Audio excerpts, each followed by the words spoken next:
নমস্কাৰ প্ৰিয় দৰ্শক ৰাম লক্ষ্মণ ভৰত শত্ৰুঘ্নৰ কথা সকলোৱে জানে কিন্তু ৰামায়ণৰ উল্লেখ কৰা অনুসৰি ৰামৰ এগৰাকী ভগ্নী আছিল সেই ভগ্নীৰ বিষয়ে আপুনি কেতিয়াবা শুনিছেনে হয়তো 99% মানুহে নাজানে সেই ৰহস্যময় যুৱতীগৰাকীৰ কথা প্ৰিয় দৰ্শক যেতিয়া ৰজা দশৰথৰ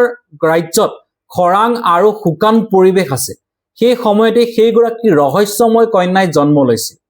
আৰু সেই ৰহস্যময় কন্যাৰ শক্তি আৰু চমৎকাৰ জানিলে আপুনিও আচৰিত হ'ব আচৰিত কথাটো হ'ল সেইগৰাকী যুৱতীয়ে যদি জন্ম নললে হয় তেতিয়া হলে ৰামৰো জন্ম নহলে হয় নমস্কাৰ মোৰ নাম অনন্ত নাথ আন এক জ্ঞানবৰ্ধক ভিডিঅলৈ মই আপোনালোকক স্বাগতম জনাইছো প্ৰিয় দৰ্শক ৰামায়ণৰ কাহিনী দেখিছো শুনিছো বা আমি পঢ়ি আহিছো কিন্তু ৰামায়ণৰ সেই ৰহস্যময় যুৱতীগৰাকীৰ বিষয়ে আজি আমি এই ভিডিঅ'টোত আলোচনা কৰিম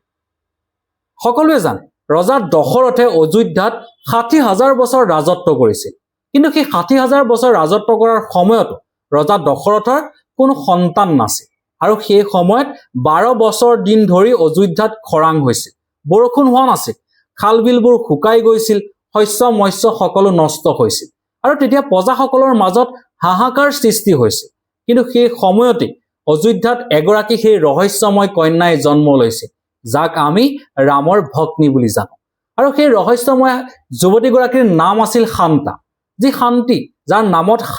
শান্তি লুকাই আছে দৰ্শক প্ৰজাসকলেও কৈছিল এই শান্তা জন্ম লোৱাৰ পিছত অযোধ্যাত শান্তি ঘূৰি আহিব আৰু আচৰিত কথাটো হ'ল যি সময়ত অযোধ্যাত খৰাং আছে সেই সময়তে শান্তাই জন্ম লৈছিল আনহাতে দশৰথৰ অতি বাল্যকালৰ প্ৰিয় বন্ধু আছিল ৰোমপদ অৰ্থাৎ অংগদেশৰ ৰাজ্য তেওঁ এজন বন্ধু আছিল ৰোমপদ আৰু সেই ৰোমপদৰো সন্তান নাছিল আচৰিত কথাটো হ'ল যি সময়ত অযোধ্যাত বৰষুণ হোৱা নাছিল সেই সময়ত ৰোমপদৰ ৰাজ্যতো বৰষুণ হোৱা নাছিল আৰু সেই সময়তে ৰোমপদৰ ৰাজ্যত বৰষুণ হ'বৰ বাবে এজন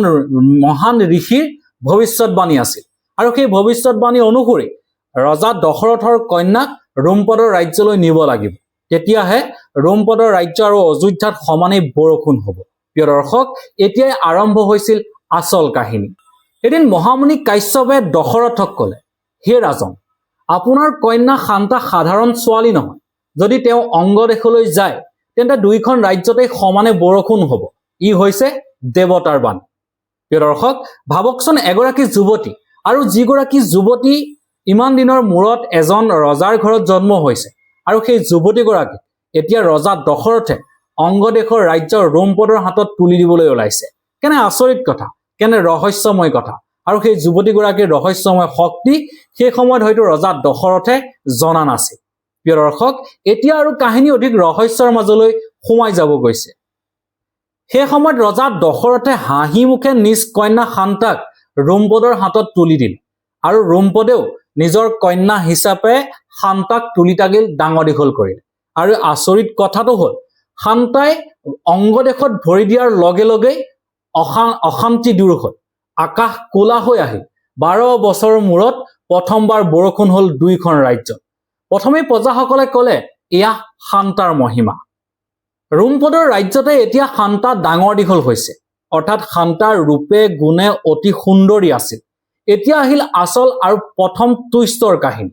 অৰণ্যত আছিল এজন মহান ঋষি যাৰ নাম হ'ল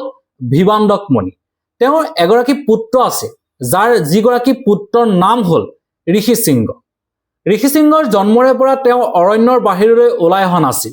নাৰী বুলি কি বস্তু তেওঁ দেখা নাছিল বা তেওঁ বুজি পোৱা নাছিল কিন্তু সেই তপস্যা ইমানেই বেছি আছিল যে তেওঁ যলৈকে যায় তাতে বৰষুণৰ সৃষ্টি হৈছিল বা সেই ঋষিসিংহ যিখন দেশলৈকে গৈছিল সেইখন দেশতে বৰষুণ হৈছিল সেই সময়তে ৰজা ৰোমপদে নিজৰ ৰাজ্যৰ সুন্দৰী যুৱতীসকলক পঠিয়াই ঋষিসিংহক অৰণ্যৰ পৰা নগৰলৈ আনিলে কাৰণ তেওঁৰ ৰাজ্যত আকৌ খৰাং হৈছিল ঋষিসিংহৰ অহাৰ লগে লগে আকৌ বৰষুণ দিছিল আৰু সেই সময়তে ৰজা ৰোমপদে নিজৰ বাক্যত বন্দী হৈ ঋষিসিংহৰ লগত নিজৰ তুলি লোৱা কন্যা অৰ্থাৎ দশৰথৰ জীয়েক শান্তাক বিয়া পাতি দিলে প্ৰিয় দৰ্শক এতিয়া আমি বহু বছৰৰ পিছৰ অৰ্থাৎ শান্তাৰ বিবাহৰ বহু বছৰৰ পিছৰ কাহিনী আপোনালোকৰ আগত ক'বলৈ লৈছো অযোধ্যাৰ দশৰথৰ ৰজা এতিয়া নিসন্তান তেওঁ মহামুনি বশিষ্ঠক পৰামৰ্শ ল'লে বশিষ্ঠই ক'লে ঋষিসিংহৰ অবিহনে কোনেও আপোনাৰ পুত্ৰে যি যজ্ঞ কৰিব নোৱাৰে অৰ্থাৎ ঋষিসিংহৰ ইমান শক্তি আছে ঋষি সিংহই সেই যজ্ঞ কৰিলেহে দশৰথৰ পুত্ৰ প্ৰাপ্তি হ'ব। কিন্তু আচৰিত কথাটো হ'ল ঋষি সিংহ সেই সময়ত অৰণ্যৰ পৰা বাহিৰলৈ নোলায়। সেয়েহে ৰজা দশৰথে ভাবিলে ঋষি সিংহক মই মোৰ ৰাজ্যলৈ কেনেকৈ আনিম, সেই পুত্ৰজী যজ্ঞ কেনেকৈ কৰিম। কিন্তু সেই সময়ত তেওঁ মনলৈ আহিল যে ঋষি সিংহ হৈছে মোৰ কন্যা শান্তাৰ স্বামী, অৰ্থাৎ তেওঁৰ স্বামীৰ কাৰণে মোৰ ৰাজ্যলৈ তেওঁ আমন্ত্ৰণ দিলে নিশ্চয় আহিব। আৰু সেই সময়তে ৰজা দশৰথো নিজেই গ'ল ৰোমপদৰ ৰাজ্য অৰ্থাৎ অংগদেশৰ ৰাজ্যলৈ গ'ল আৰু ঋষি সিংহ আৰু তেওঁৰ পত্নী শান্তাক নিবেদন কৰিলে যে তেওঁৰ ৰাজ্যলৈ আহি পুত্ৰজী যজ্ঞ ঋষি সিংহই কৰিব লাগে। আৰু অযোধ্যাত ঋষি সিংহ উপস্থিত হোৱাৰ লগে লগে সেই পুত্ৰজী যজ্ঞ আৰম্ভ হ'ল। যি যজ্ঞৰ শেষত তেওঁৰ অগ্নিৰ পৰা ওলোৱা পায়স তিনিগৰাকী পত্নীক দশৰথৰ তিনিগৰাকী পত্নীক খাবলৈ দিয়া হ'ল আৰু সেই তিনিগৰাকী পত্নীৰ পৰাই 4টি পুত্ৰ সন্তান জন্ম হ'ল, যাৰ নাম হ'ল ৰাম, লক্ষ্মণ, ভৰত আৰু শত্ৰুঘ্ন। কিন্তু সেই ক্ষীৰ এজনী পক্ষীয়ে লৈ উৰা মাৰিছিল আৰু ইয়াৰ মাজতো এক ৰহস্যময় কাহিনী লুকাই আছে আৰু সেই ক্ষীৰ খোৱাৰ বাবে পৱন পুত্ৰ হনুমানৰো জন্ম হৈছিল। সেই কাহিনী আমি পৰৱৰ্তী অধ্যায়ত আলোচনা কৰিম। প্ৰিয় দৰ্শক, ৰামায়ণত উল্লেখ কৰা অনুসৰি হয়তো শান্তা সেই সময়ত জন্ম নোহোৱা হলে বা সেই সময়ত শান্তাৰ যদি সেই চিয়াহীয়ে সেই অধ্যায় নিলিখিলে হয়, তেতিয়াহ'লে আজি আমি ভগৱান শ্ৰীৰামৰ জন্ম হোৱা কাহিনী বা ৰামায়ণৰ দৰে এক মহান কাব্য আমি নাপালো হয়। প্ৰিয় দৰ্শক, কিন্তু আচৰিত কথাটো কি জানে, শান্তাৰ বিষয়ে ৰামায়ণত দুটা বা এটা শব্দহে উল্লেখ আছে। আচৰিত কথাটো হ'ল ভগৱান শ্ৰীৰামে সেই ৰহস্যময় দেৱী বা শান্তাক লগ পোৱা নাছিল। শান্তাই গোটেই জীৱন স্বামীৰ সৈতে অৰণ্যতে তপস্যা কৰি পাৰ কৰিছিল। প্ৰিয় দৰ্শক, এয়াই আছিল শান্তাৰ কাহিনী। আচৰিত কথাটো হ'ল আমি দীপাৱলীৰ সময়ত ৰাম অযোধ্যালৈ ঘূৰি অহাৰ সময়ত বা সেই সময়ত আমি বন্তি চাকি জ্বলাওঁ, কিন্তু যিগৰাকী দেৱীৰ বাবে ভগৱান শ্ৰীৰাম জন্ম হৈছে আৰু যিগৰাকী দেৱীৰ পত্নীয়ে কৰা পূজাত ক্ষীৰ খোৱাৰ বাবেই কৈকেৰী কৌশল্যাৰ দৰে মাতৃৰ গৰ্ভৰ পৰা ৰাম, লক্ষ্মণ, ভৰত, শত্ৰুঘ্নৰ দৰে পুত্ৰ জন্ম হৈছিল, সেইগৰাকী দেৱীৰ ৰহস্যময় দেৱীৰ বিষয়ে ৰামায়ণৰ কোনো পাতত ভালদৰে উল্লেখ নাই আৰু সেইগৰাকী দেৱীক আমি ভালদৰে পূজা নকৰোঁ। প্ৰিয় দৰ্শক, এই ৰহস্যময় দেৱীগৰাকীৰ বিষয়ে বা তেওঁৰ শক্তিৰ বিষয়ে আপোনালোকে পূৰ্বে গম পাইছিলেনে বা তেওঁৰ চমৎকাৰৰ বিষয়ে পূৰ্বে কোনোবা ভিডিঅ'ত শুনা পাইছিল নেকি বা পূৰ্বে এনেকুৱা কথা গম পাইছিলে নেকি যে ৰামৰ এগৰাকী ভগ্নী আছিল আৰু যাৰ নাম আছিল শান্তা? যদি সেই ৰহস্যময় মহিলাগৰাকীৰ বিষয়ে পূৰ্বে আপোনালোকে জনা নাছিল, তেতিয়াহ'লে নিশ্চয় আমাক কমেণ্ট কৰি জনাব বুলি আশা কৰিলোঁ। আমাৰ এনেধৰণৰ ৰহস্যময় ভিডিঅ' এই চেনেলটোত প্ৰস্তুত কৰা হয়। আনহাতে অযোধ্যাত ৰজা দশৰথে যেতিয়া যজ্ঞ কৰিছিল, সেই যজ্ঞত কৈকেৰী, কৌশল্যা আৰু সুমিত্ৰাক ক্ষীৰ খাবলৈ দিছিল আৰু যি যজ্ঞৰ পৰা ক্ষীৰ প্ৰস্তুত হৈছিল, সেই ক্ষীৰ খোৱাৰ পিছতে কৈকেৰী, কৌশল্যা আৰু সুমিত্ৰাৰ পৰা 4টি পুত্ৰৰ জন্ম হৈছিল, যাৰ নাম আছিল ৰাম, লক্ষ্মণ, ভৰত, শত্ৰুঘ্ন। হয়তো সেই ক্ষীৰ নোখোৱা হলে বা সেই যজ্ঞ নকৰা হলে আজি হয়তো ৰাম জন্ম নহলে হয়, ভগৱান শ্ৰীৰাম জন্ম নহলে হয় আৰু ৰামায়ণৰ দৰে এখন মহাকাব্যৰ সৃষ্টি নহলে হয়। প্ৰিয় দৰ্শক, ইয়াৰ আঁৰত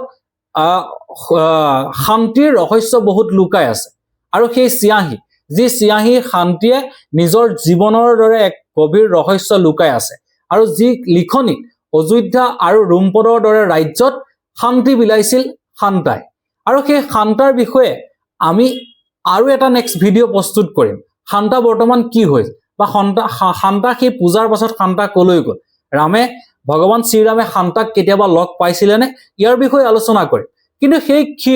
যি ক্ষীৰ প্ৰস্তুত কৰা হৈছিল যজ্ঞৰ পৰা, সেই ক্ষীৰ খোৱাৰ পিছত ৰাম, লক্ষ্মণ, ভৰত, শত্ৰুঘ্ন জন্ম হৈছিল, আমি সেই কথা জানো। কিন্তু সেই ক্ষীৰ তাৰে এটা বাতিৰ ক্ষীৰ ৰামে যিটো বাতিত ক্ষীৰ খাবলৈ ৰাম যিটো বাতিৰ পৰা জন্ম হ'বলগীয়া আছিল, সেই বাতিটোৰ ক্ষীৰ এটা পক্ষীলৈ উৰা মাৰিছিল। মানে সেই ক্ষীৰ আগবঢ়োৱাৰ পিছত ৰজা দশৰথে যেতিয়া তেওঁৰ পত্নীলৈ আগবঢ়াইছিল, তেতিয়া এটা চৰাই লৈ উৰা মাৰিছিল আৰু এখন ঘোৰ জংঘলৰ মাজেৰে উৰা মাৰি গৈছিল সেই চৰাইটো। সেই সময়ত চৰাইটোৰ মুখৰ পৰা কেইটামান ক্ষীৰ সেই জংঘলৰ মাজত পৰি গৈছিল আৰু আচৰিত কথাটো হ'ল সেই ক্ষীৰ বান্দৰ ৰাজ্যৰ এগৰাকী পত্নী বা বান্দৰ সেনাৰ এগৰাকী পত্নীৰ শৰীৰত পৰিছিল আৰু সেই ক্ষীৰ পোৱাৰ লগে লগে বান্দৰৰ সেই পত্নী ক্ষীৰ খাইছিল আৰু তেওঁৰ পৰা একদম শক্তিশালী পৱন পুত্ৰ হনুমানৰ জন্ম হৈছিল। যি পৱনপুত্ৰ হনুমান বৰ্তমানো আমাৰ মাজত আছে, বা চিৰঞ্জীৱী বুলি আমি যাক জানো পৱনপুত্ৰ হনুমান জন্ম হৈছিল, সেই কাহিনীও আমি পৰৱৰ্তী খণ্ডত আলোচনা কৰিবলৈ চেষ্টা কৰিম। প্ৰিয় দৰ্শক, এনেবোৰ ভিডিঅ' পাই থাকিবলৈ মোৰ ইউটিউব চেনেল ধাৰ্মিক কথা লাইক, শ্বেয়াৰ আৰু ছাবস্ক্ৰাইব কৰিব বুলি আশা কৰিলোঁ। পৰৱৰ্তী এটা নতুন ভিডিঅ'লৈ পুনৰ আপোনালোকলৈ কাষলৈ আগবাঢ়িম। আজিলৈ বিদায় লৈছো। ধন্যবাদ।